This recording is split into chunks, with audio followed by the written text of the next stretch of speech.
I didn't know birds could self-destruct. I was out in my backyard the other day, and this beautiful white dove swooped down at me, damn near took my eye out, and then crashed into my bushes. And then that bush caught fire, and I was just about to get my hose because Smokey Bear has burdened me with guilt and responsibility when all of a sudden, that bush started talking to me. Bush was like, "Joseph, what do you know about spaceships?" And I said, "I don't know. Not much, Smoldering Shrubbery. What do you know about landscaping? Because that is my favorite ficus that you are currently immolating. You know, I have a guy come out twice a month to help me. Albino's going to be so mad. He's going to yell at me in Spanish." Bush said, "Forget the ficus. Focus. My name is Megatron." Except he pronounced his name wrong. I said, "What's up, Megatron?" He said, "Dude, there is a meteor headed toward Earth right now. It's going to crash into the planet and obliterate everything in a burning ball of fire." I said, "Well, that sounds awesome. I'm going to quit my job." He said, "No, don't do that yet. It's not going to be for a few years."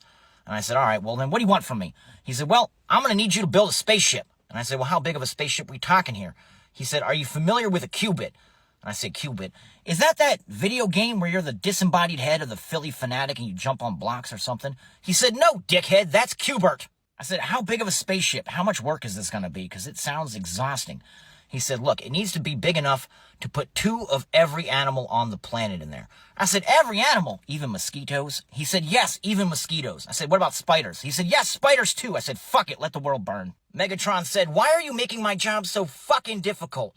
"Look, man, I'm just a representative. My boss told me to come down here and tell you to do this." I said, "Oh, I'm being delegated to. Well, I do not appreciate being voluntold for a project that is far beyond my skill set. Here's what I'm going to do. I'm going to go on social media and I'm going to alert the public. And hopefully someone more qualified is going to complete this job for me." Megatron said, "Go right ahead. Tell everybody. Nobody's going to believe you." I said, "You sure about that, buddy? Because there's billions of people out there that believe this sort of nonsense happened all the time back in the day. There's a whole book about it. It was a bestseller." Ridiculous.